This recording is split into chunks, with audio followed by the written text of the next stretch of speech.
이 시간 하나님의 말씀은 흥왕하여라는 설교의 제목 가지고 함께 마음 나누고 싶습니다. 여러분, 중독이라는 말 잘 아시죠? 제가 좀 사전을 통해서 이렇게 보면요, 특정 행동이 건강과 사회생활에 해가 될 것임을 알면서도 반복적으로 하고 싶은 욕구가 생기는 집착적 강박이라고 합니다.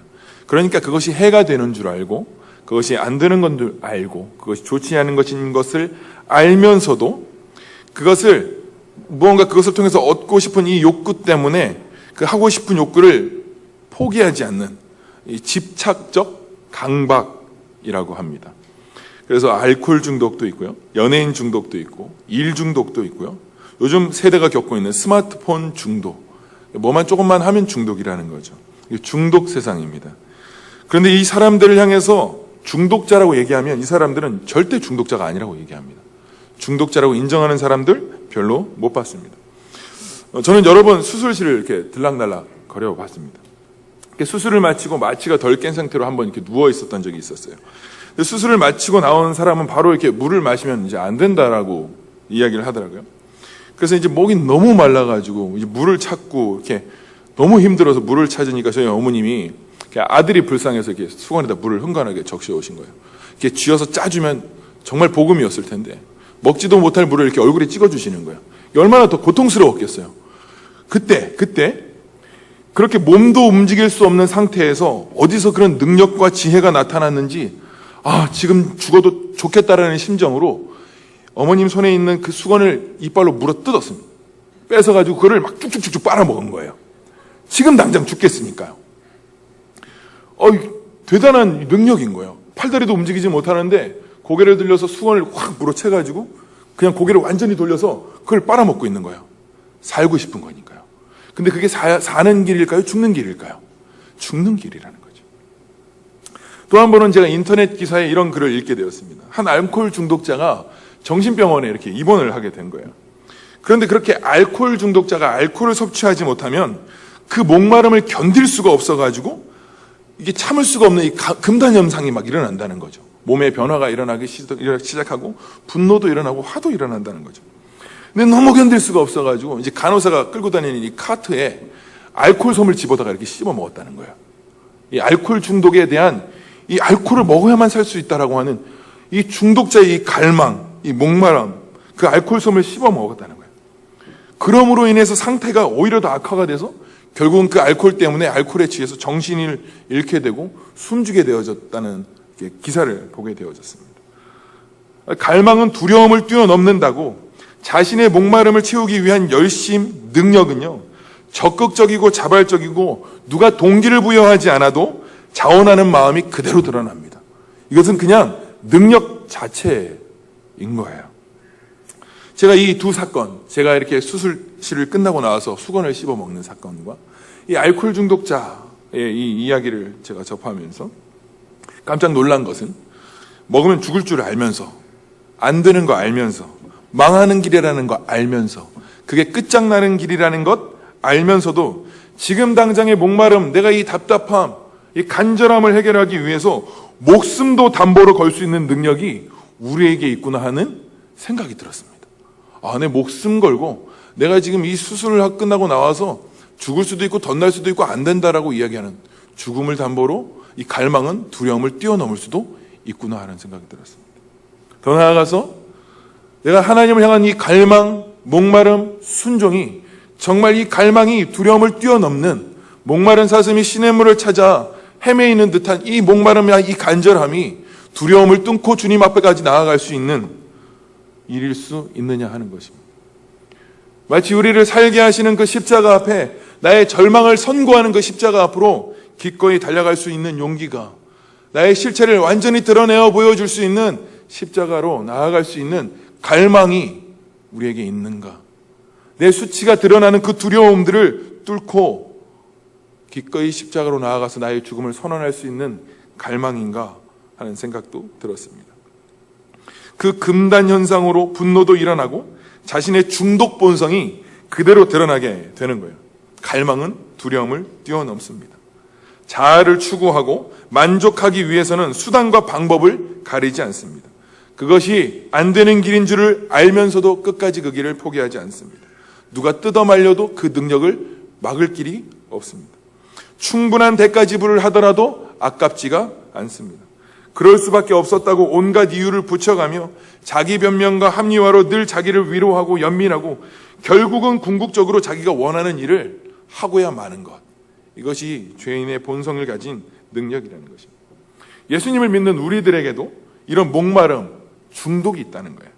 중독의 원천이 되고 가장 위험한 중독이 바로 자아에 대한 목마름으로 인한 자아 중독이라는 것입니다. 그런데 이 자아 중독은 그 자기 증명으로 그 열심히 드러나게 되어져 있는 거예요. 내가 얼마나 목마른 사람인지, 내가 얼마나 사랑받고 싶어하는 사람인지, 내가 얼마나 인정받고 싶어하는 사람인지, 내가 얼마나 의인인지, 내가 얼마나 괜찮은 사람인지, 표현의 방법은 다르지만 고스란히 자기 증명으로 내가 어떤 사람인지를 고스란히 드러내 보여줄 수 있다는 것입니다. 그렇게 내가 누구인지 설명하려고 하는 그 열심을 중독자처럼 포기하지 않는다는 것입니다.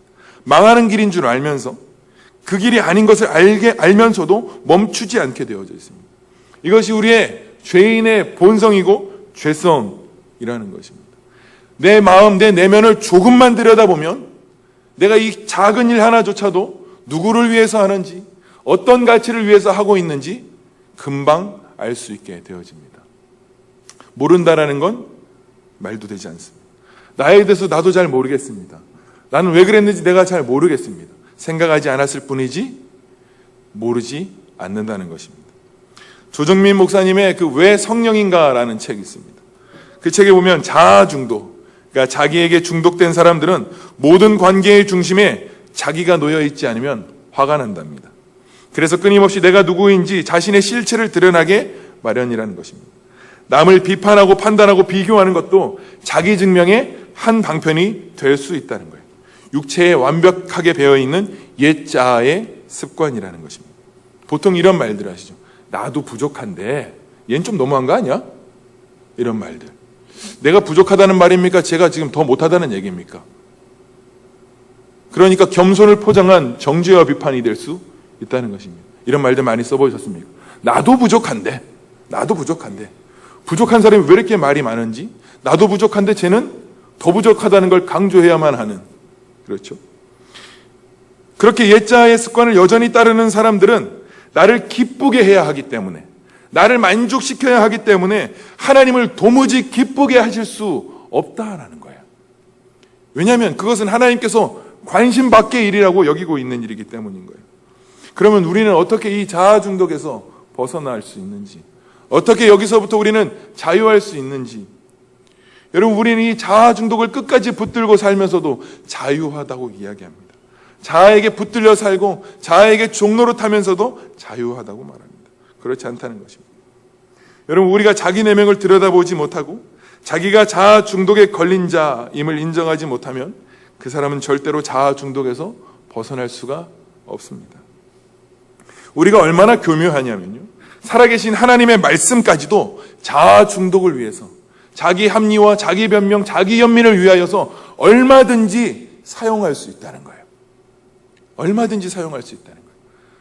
마치 마틴 루터가 오직 믿음으로 말미암아 살리라 함과 같은 이나라고 하는 이 하나님의 말씀을 믿음으로 말미암아 하늘이 열려지는 것 같은 그 기쁨과 즐거움과 만족으로 자유함을 얻어지기보다 자기의 자아를 위로하고 격려하고 만족시키고 세워주는 도구로서 하나님의 말씀을 사용할 수도 있는 것이 우리의 존재라는 것입니다. 이해되십니까? 얼마든지 우리는 그럴 수 있는 일입니다. 여러분, 오늘 성경의 주인공이 되는 헤롯이라고 하는 사람이 있습니다. 이 헤롯이라고 하는 사람은 철저하게 자아 중독에, 그리고 자신을 위해서 사는 열심히 있는 사람이었습니다. 이 헤롯은 에서의 후손이에요. 이 뿌리가 왜 중요하냐면요, 창세기 25장 34절에 이렇게 이야기합니다. 야곱이 떡과 팥죽을 에서에게 주매 에서가 먹고 마시고 일어나 갔으니 에서가 장자의 명분을 가볍게 여겼다라고 이야기합니다. 단순히 나 장자, 내가 동생, 네가 형 하는 그런 수준은 아니고, 이 히브리인들에게는 이 개념이 전혀 다릅니다. 왜냐하면 메시아, 그리스도께서, 구원자께서, 기름 부음 받은 자께서 장자들을 통해서 내려올 것이라는 이 희미한 약속들이 그들에게 주어져 있었습니다. 그래서 이 장자의 명분을 판다는 것은 그들에게 있을 수 없는 일입니다. 그런데 지금 당장의 배고픔 하나, 내게 지금 만족이 되어지는 것 하나 때문에 하나님의 약속을 팔아먹고 그 장자의 명분도 기꺼이 팔아넘길 수 있습니다. 이것이 에서의 혈통이 가지는 삶의 방식이었고, 오늘 함께 볼 헤롯이 살았던 삶의 방식이고 원리였다는 것입니다. 여러분, 헤롯이라고 하는 사람은 정권을 잡고 있었지만 어디까지나 민중의 지지나 정치적 기반 위에서 그가 왕이 된 게 아닙니다. 로마 정부와 정치적 관계를 통해서 결탁하고, 그래서 집안 대대로 분봉왕, 그 땅을 지키는 사람으로서 그 일을 하게 되어집니다.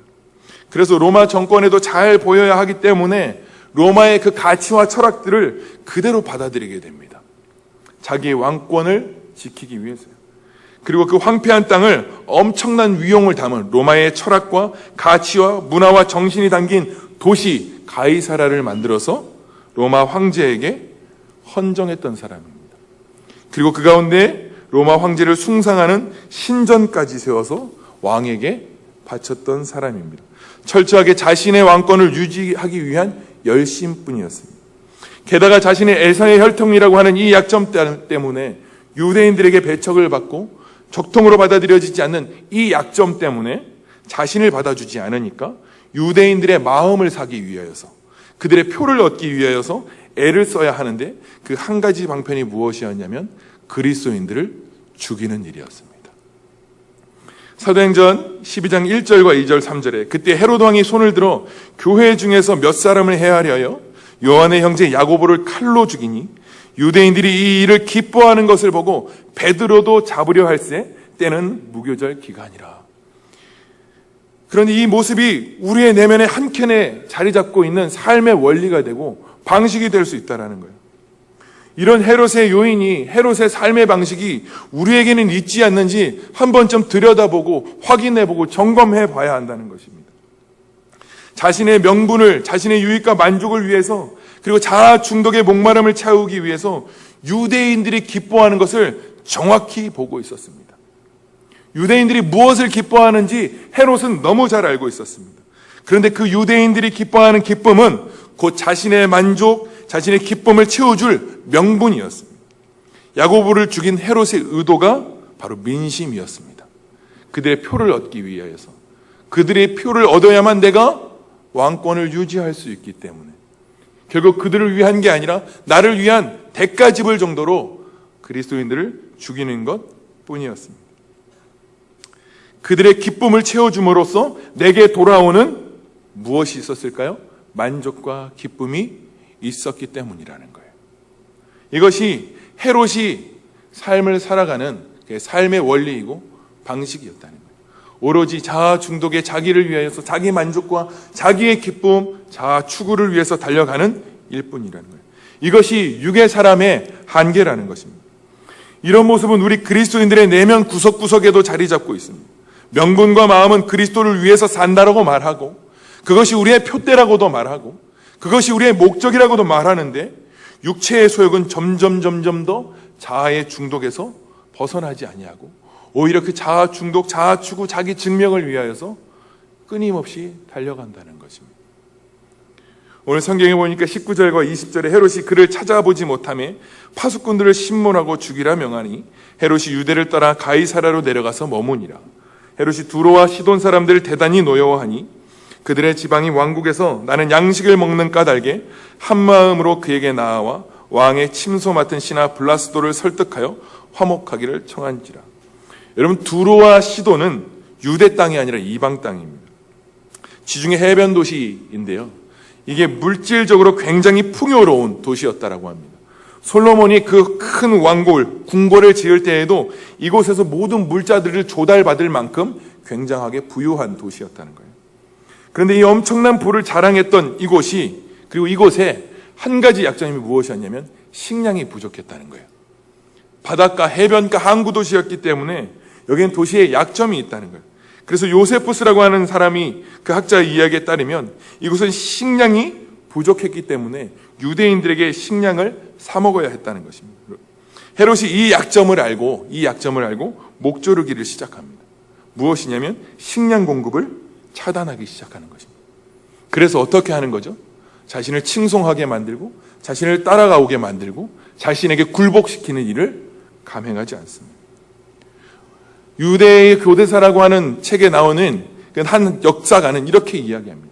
헤롯의 집안의 아들로 사는 것보다 헤롯의 집안의 돼지로 사는 것이 더 안전하다고 할 만큼 이 사람은 가족들까지 죽이는 사람이었고 자신을 위해서는 사람들까지 죽일 수 있을 사람이었고 사람의 목을 졸라서라도 자신의 뜻과 의지를 굽히지 않는 사람이었습니다. 그렇게 자신을 칭송하게 만들고 자신을 찬송하게 만드는 열심이 이 헤롯에게 있었다는 것입니다. 그러니까 그들의 약점을 붙들어서 그들이 칭송할 수밖에 없는 그리고 완벽한 상황과 조건을 기가 막히게 만들어 놓은 것입니다.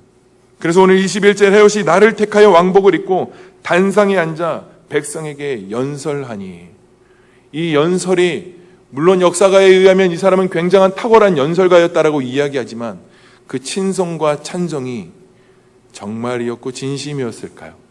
그 목조르기 앞에 살려고 하는 찬송과 칭송이 아니었을까요?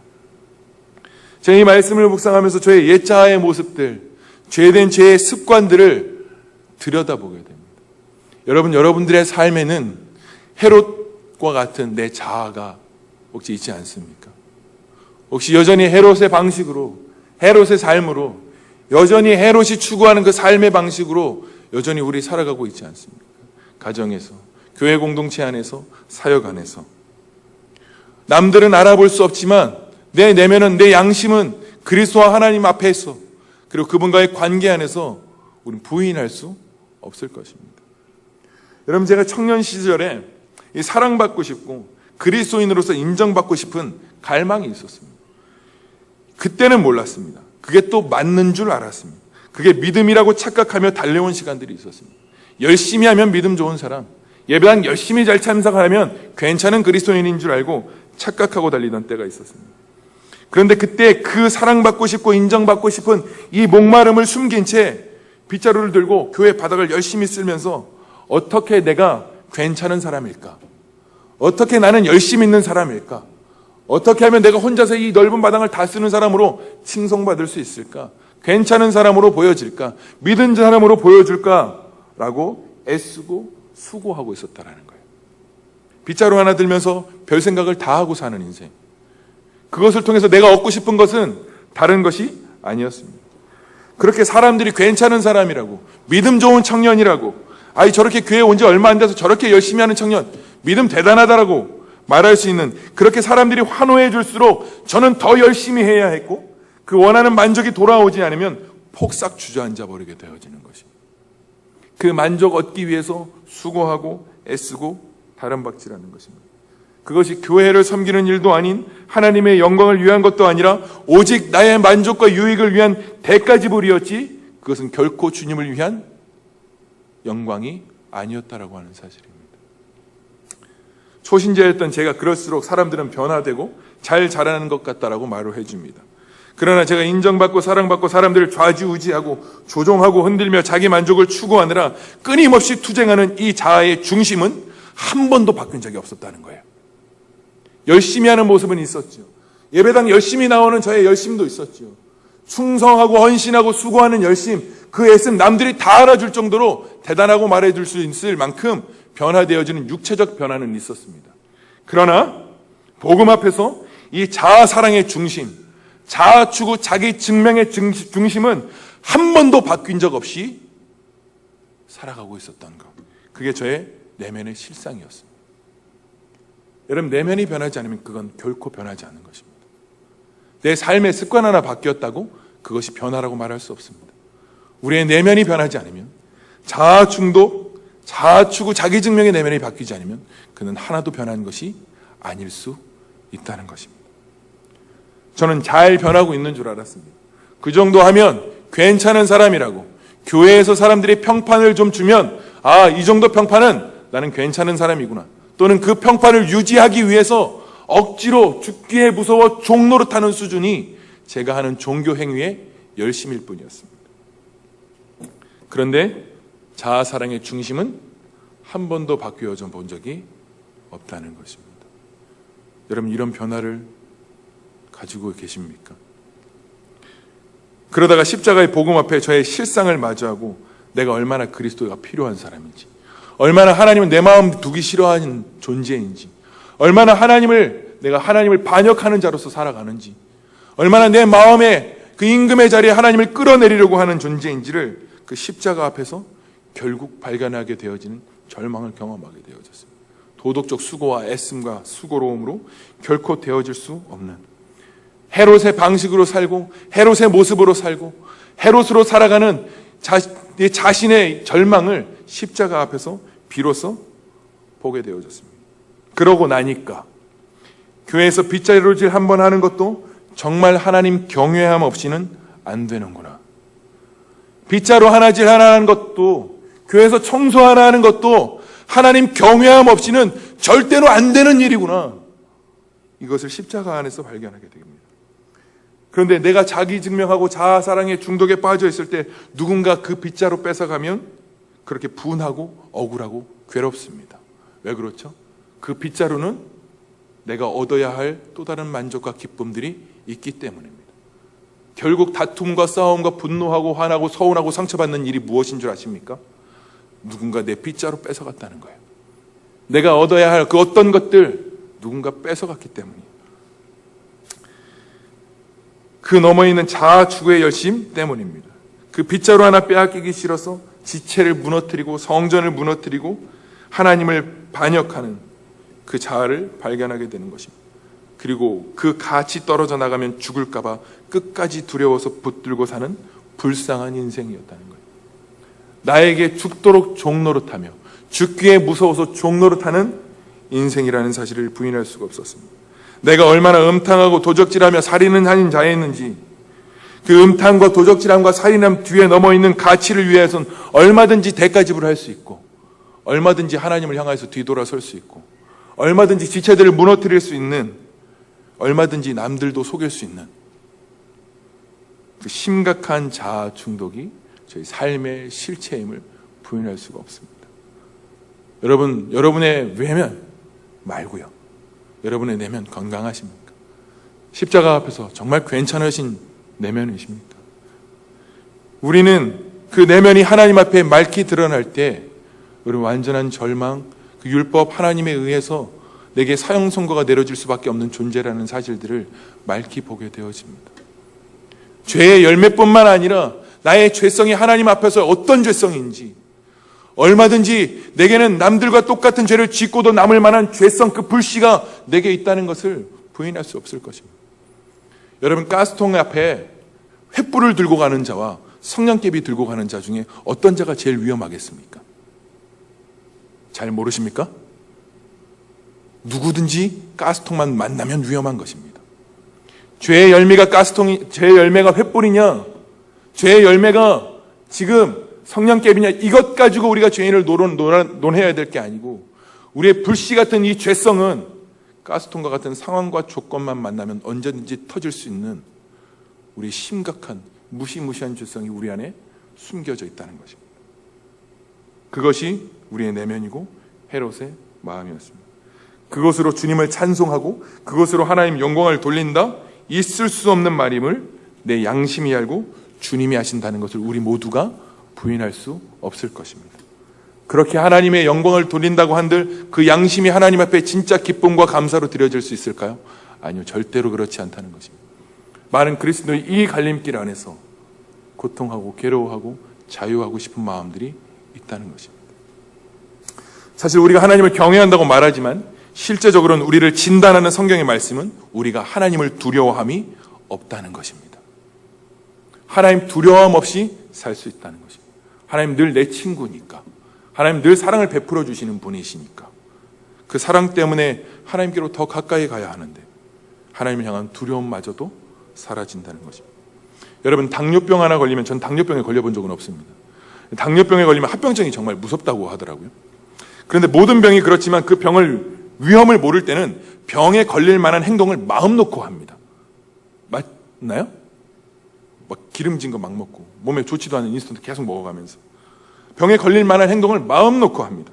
그런데 어느 날 진찰을 받았는데 당뇨 수치가 높다든지 그리고 그런 진단이 나오고 당뇨병이 얼마나 위험한지, 잘못하면 발목을 자를 수도 있다라고 하는데, 자신도 그럴 가능성이 있다라고 하는 의사의 진단만 있으면 그 사람의 태도는 확실히 달라질 겁니다. 아닌가요?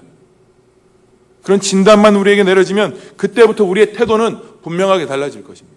성경이 우리에게 제시하는 이야기가 실제로만 다가오고 하나님 우리에게 선언하시는 그 말씀이 우리에게 실제만 되어진다면 돌이키지 않을 수 없습니다.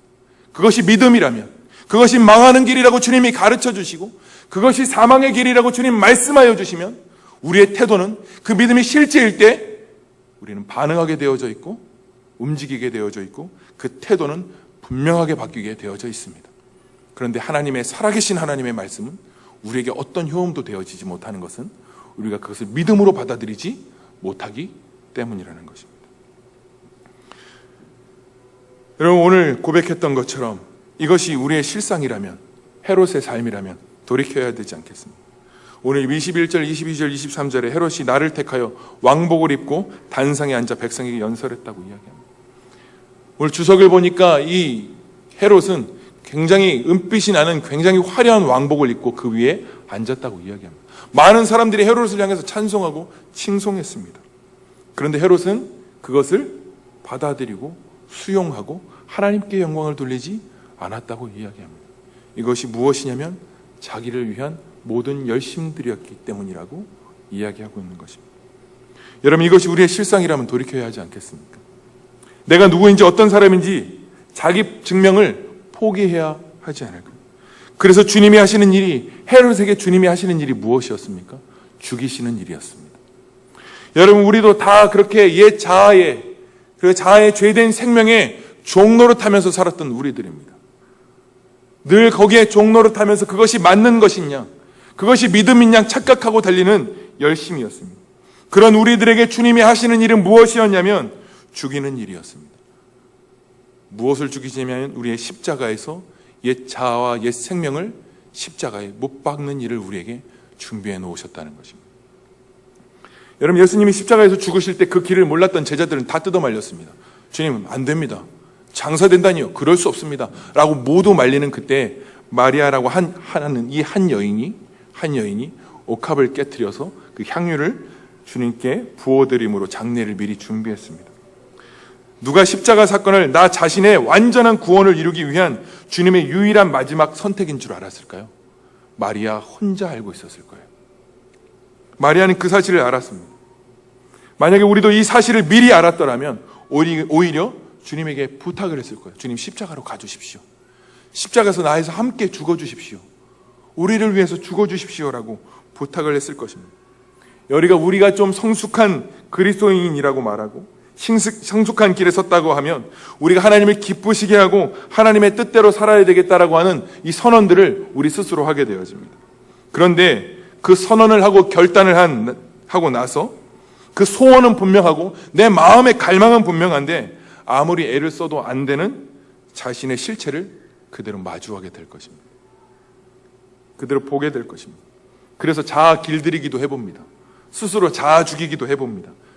그리스도인의 최고의 영성은 자아 죽이기라고 하는데 자아 죽이기도 들어가 봅니다. 인간이 할 수 있는 최선이자 최후의 선택이겠죠. 그런데 우리는 스스로 십자가에 못 박혀 죽을 수도 없는 존재라는 사실을, 나로서는 안 된다는 사실을, 나 스스로 십자가에 못 박혀 죽는다는 것은 불가능하다는 사실들을 우리는 그 십자가 앞에서야 반드시 경험하게 되어지고 알게 되어집니다. 여러분, 됩니까? 십자가에서 나 죽어야지 죽어지십니까? 헤롯의 마음이 죽어지십니까? 헤롯의 마음이 사라지십니까? 그냥 그게 연약한 거니까, 부족한 거니까, 내 자아니까, 어쩔 수 없는 거니까 라고 치부하고 갈 수 없습니다. 그런데 성경은 우리에게 단언합니다. 로마서 6장 7절에 주님이 이렇게 말씀하십니다. 우리가 알거니와 우리의 옛사람이 예수와 함께 십자가에 못 박힌 것은 죄의 몸이 죽어 다시 우리가 죄의 종로로 타지 아니하게 하려 함이니 이는 죽는 자가 죄에서 벗어나 의롭다 하심을 얻었느니라. 아멘입니다. 여러분, 우리는 십자가에서 우리의 죄가 다 처리되었다라고 이론적으로 잘 알고 있습니다. 그런데 이 말씀에서 우리의 죄가 십자가에 못 박혔다고 말합니까? 아니라는 것입니다. 성경은 우리의 죄가 못 박혔다고 이야기하지 않고 우리의 옛사람이 못 박혔다고 선언하셨습니다. 이미 결론 내셨습니다.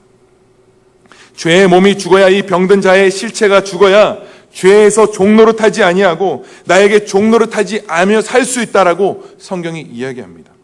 골로새서 3장 3절에도 이는 너희가 죽었고 너희 생명이 그리스도와 함께 하나님 안에 감추어져 있음이라라고 선언하고 결론 냅니다. 그토록 눈물겹게 길들이고 죽으려고 했던, 그리고 죽으려고 아무리 애를 쓰고 수고하고 악을 써도 할 수 없었던 그 헤롯의 자아 때문에 괴로워하고 힘겨워하는 우리에게 성경이 말하는 것은 이미 너희가 죽었다라고 선언하고 있다라는 것입니다. 여러분, 이게 은혜가 되십니까? 이게 무슨 말인지 모르십니까? 하나님의 뜻대로 복음의 영광으로 한번 살아보고 싶어서 몸부림해본 사람이라면, 정말 주님의 뜻대로 살아보려고, 복음의 영광을 누리고 하나님을 누리는 삶을 살아보려고 몸부림쳐보고 갈망을 가져본 사람이라면, 내 자신을 변화시켜보려고 그렇게 눈물겹게 한번 살아본 사람이라면, 이 말은 천지개벽보다 더 엄청난 비밀이 될 수 있는 것입니다. 나로서는 죽으려고 애를 쓰고 악을 써도 되지 않는 그 일을 주님이 이루어 놓으셨다고 우리에게 말씀하시는 것입니다. 그래서 갈라디아서 2장 20절의 말씀이 이해가 되어지고 깨달아지는 것입니다. 내가 그리스도와 함께 십자가에 못 박혀 죽었나니 그런즉 이제는 내가 사는 것이 아니요 오직 내 안에 그리스도께서 사시는 것이라. 이제 내가 육체 가운데 사는 것은 나를 사랑하사 나를 위하여 자기 몸을 버리신 하나님의 아들을 믿는 믿음 안에서 사는 것이라 라고 결론 내어주시는 것이 이해되는 것입니다. 2000년 전에 그 십자가 사건 중에 함께 계셨던 성령님은 이 역사적이고 객관적인 실제 사건을 동일한 깊이와 넓이와 농도로 지금 우리에게 집행하시고 그것을 믿음 안에서 실제가 되게 하시는 분이 바로 성령 하나님이시라는 것입니다. 내가 죽었다는 이 사실을 믿는 믿음 안에서 살아가게 하신다는 것입니다. 그것이 자기 부인이라는 것입니다. 내가 죽어야지라고 애쓰고 수고하는 열심 아니라, 내 온몸을 비틀어서 악쓰고 있는 것이 아니라 이미 죽었다라고 믿는 믿음 안에서 사는 것이라고 성경은 이야기합니다. 그런데 우리의 믿음이 무엇이죠? 죽었다고 믿지 못하고 있기 때문인 것입니다. 죽었다라고 믿는 사람은, 내 안에 나는 없고 오직 내 안에 주님이 사신다라는 고백되어지는 사람은 더 이상 나로 반응하지 않고 내 안에 살아계신 예수 그리스도로 반응하게 되어져 있다는 것입니다. 제가 다 읽지는 못했으나 유명한 책이 있습니다. 살아있는 것은 반응하는 것이다. 되게 웃긴 책이었나 봅니다. 그리스도로 살아있는 사람이 반응한다, 이 말이겠죠? 죄송합니다. 아직 다는 못 읽었어요. 그렇게 진리에 대하여서 반응하는 자로 살아가게 됩니다. 한 권씩 사서 꼭 보시기 바랍니다. 책 팔러 온 건 아니지만 주님이 우리에게 그토록 괴로워하고 나에 대해서 좌절하고 낭망하고 괴로워하는 우리 헤롯과 같은 내 인생에 이미 죽었다고 여기고 그것을 믿음으로 취하며 사는 것을 우리에게 성경이 요구하시는 거예요. 그것을 믿는 믿음입니다. 십자가의 도는 내가 죽고 그리스도와 함께 사는 그 놀라운 일을 이루신 그 십자가가 우리에게 주어진 것입니다. 그렇게 다 이루어 놓으신 일을 믿는 사람, 나 죽고 그리스도께서 사시는 삶을 믿는 것을 주님이 의롭다고 이야기하시는 거예요. 죽어본 적도 없고 나의 절망도 경험해 본 적 없고 죄인인 것 지식으로는 알겠는데 깨달은 바도 없고 그것 때문에 하나님 앞에 매달려 본 적도 없는 우리인데 그냥 믿기만 하면 육신의 자아는 굴복되어지지 않고 마음은 여전히 믿는다고 말하는 것, 의롭다고 말할 수 있는 것 아닙니다.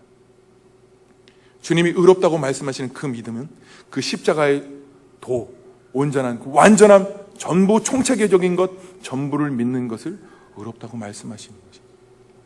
그것이 우리에게 허락해 주신 주님 이름입니다. 죽으려고 애쓰는 것이 아니라 너는 죽었고 라고 말합니다. 이루어놓으신 주님의 위대하신 십자가의 일이 지금 우리에게 동일하게 적용시키는 성령 하나님의 놀라우신 은혜가 우리를 동기부여하고 믿음으로까지 나아가게 하시는 것입니다. 제시펜 루이스의 십자가의 도라는 책에 이렇게 결론을 냅니다. 만일 그리스도의 정신이 우리 안에 찬란하게 뿜어져 나와 완전한 사람의 상태에 이르려 한다면 우리는 반드시 의지의 행동을 통하여 하나님 앞에 이미 잠정적으로 우리의 신분인 그 죽음의 우리들 자신을 굴복시켜야 한다. 즉 그리스도의 십자가와 하나를 이루어야 한다는 것입니다. 우리는 십자가를 기초로 해서 죽음에서 그리스도와 하나 되고 옛 생명을 거절해야 한다. 우리는 그리스도와 우리가 하나됨의 진리가 우리 안에 북받쳐 오는 한순간에만 옛 생명을 거부하지 말고 끊임없이 거부해야 된다라고 말합니다. 말하자면 우리가 매일 지나야 하는 더러운 뒷골목에 악취를 맡지 않으려고 늘 코를 막는 것처럼 습관적으로 내 옛 생명을 거부해야 한다는 것입니다. 여러분, 믿음의 삶은 저절로 사라지게 하는 것이 아니라 주님이 내 안에 사셔서 날마다 자기의 옛 생명을 끊임없이 부인하게 하신다는 것입니다. 저절로 되는 건 굳이 믿음이 아니어도 할 수 있지만 자기의 옛 생명을 발견케 하시고 그분이 위대한 장의사가 되셔서 그리스도와 함께 장사 지내게 하시고 날마다 자기 자신을 부인하게 하시고 제 십자가를 지고 주님을 따르도록 하시는 일은 참으로 주님이 하시는 일이신 것입니다. 믿음으로 걷게 하시고 돌이키게 하시고 회개하게 하시고 감동케 하시고 위로해 주시고 그리스도의 영광을 드러내시는 여러 가지 일들을 우리 안에서 행하신다는 것입니다. 믿음으로 산다고 말할 때 복음의 감격에 겨워서 순간에 마치 순풍이 불어와서 배가 잘 나가는 것처럼 그렇게 느껴질 때도 있으나 그것만이 주님이 하시는 일이라고 말하는 것은 아닙니다. 어느 때는 내 존재가 딱 붙어있는 것들을 건드려서 죽어도 하기 싫고 회개가 아니라 그 말씀을 향해서 내 존재적 반역성이 숨겨졌던 이빨을 드러내듯이 완고한 자아 생명에 고개를 쳐들 때가 있을 때 그럴 때 역풍을 뚫고 나아가는 배처럼 믿음을 쓰는 순간은 참 치열합니다. 그 치열함 없이 믿음의 승리를 이룰 수 없습니다. 이미 그랬던 내가 죽었다는 것이 진리인데도 이미 나는 죽었다는 그 성경의 선언이 진리인데도 마치 그게 아직도 나인 것처럼 헤롯이 아직도 나인 것처럼 사단은 속게 만든다는 것입니다. 말씀이 그렇게 하라고 하시는데도 내가 안 되면 아직 안 되는 걸로 결론 내리고 될 때까지 기다리라는 말은 곧 죄인인 줄 알면서 저절로 될 때까지 그냥 힘 빼고 있는 게 성령님이 하는 일이 아니라는 것입니다. 그렇다면 복음을 이해도 하지 못하는 것입니다. 죄라는 것을 알고 있으면서도 헤롯의 길을 가는 것이 죽는 길이고 망하는 길이고 끝장나는 길인 줄 알면서도 나는 그렇게 안 되니까 안 느껴지니까 내 마음이 내키지 않으니까 나는 원래 그랬으니까 나는 죄인이니까 나는 못하니까 전부 나 주님이 언젠간 되실 거야 하면서 가만히 죄에 퍼질러 있는 것은 진정한 복음을 만나지 못한 자라고 해도 과언은 아닐 것입니다. 이런 내 존재에 대해 가슴을 찢는 통해조차 일어나지 않는다면 진짜 우리는 한참 잘못 가고 있는 것일 것입니다. 잘 사라지는 것 같을 때에도 주님이 그때 감동하셔서 가능했던 것이 저절로 된 것이 아닙니다. 게다가 믿음 없이도 잘 사라지는 것 같은 상태가 지속적이거나 항상 그렇다는 주장은 어쩌면 오해일 수 있습니다. 자신의 체험이 진리를 설명하는 게 아니라 진리가 나의 체험을 설명할 수 있어야 합니다. 여러분 우리의 삶 이렇게 하나님께서 다 이루어 놓으신 진리 앞에 우리가 굴복되어지는 결론이 무엇인 줄 아십니까? 그게 결국 말씀이 흥왕하여지는 것입니다. 말씀이 흥왕하여진다는 것은요, 소문대로 그냥 말 퍼져 나가는 수준이 아니라 하나님의 약속이 이루어져 가는 것이 하나님의 말씀이 흥왕되어지는 것입니다. 여러분에게 다 이루어 놓으신 이 진리의 말씀, 이미 우리 헤롯과 같은 우리는 다 죽었다라고 선언하시는 하나님의 진리를 믿는 믿음 안에서 그것이 실제가 되어지는 것, 우리 안에서 하나님의 말씀은 흥왕하게 되어지는 것입니다. 여러분, 우리의 헤롯 이미 죽었습니다. 죽은 것으로 믿으셔야 합니다. 생각 죽은 것 아닙니다. 믿음으로 나의 육신의 헤롯까지 죽어야 합니다. 죽은 것을 믿음으로 취하며 살으셔야 합니다. 어제 내가 괜찮게 살았다고 해서 오늘 헤롯으로 살아가지 않는 것 아닙니다. 오늘은 오늘의 믿음이 필요하고 내일은 내일의 믿음으로 사는 거지, 작년에 수련회 받았던 은혜로 오늘을 사는 것 결코 아닙니다. 작년에 수련회 은혜 받았던 것 다시 그거 구하기 위해서 달려가는 것 아닙니다. 오늘은 오늘의 삶, 오늘 허락해 주신 그 믿음, 그 삶 사는 것입니다. 내일은 주님이 허락하셔야만 얻을 수 있는 내일입니다. 오늘 하루는 오늘 하루 주어진 삶 안에서 믿음으로 사는 것입니다. 여러분, 우리 안에 헤롯 때문에 괴로우셨습니까? 헤롯 때문에 나는 어떻게 도대체 왜 이러지? 구원받지 못한 것 아닌가? 예수님의 사람 아닌가? 난 부족한가? 난 모자란가? 이런 것으로 치부하고 있었습니다. 아니요. 이제는 주님이 이루어 주신 그 일을 믿음으로 이제는 나는 죽고 없다라고 하는, 더 이상 나를 주장하지 않고 내 안에 생명으로 계신 예수 그리스도로 반응하면서 사는 삶, 더 이상 자아 중독이 아니라 예수 그리스도에게 중독된 자로 사는 것, 이것이 성도에게 요구하시는 십자가의 은혜이고 요구인 줄로 믿습니다.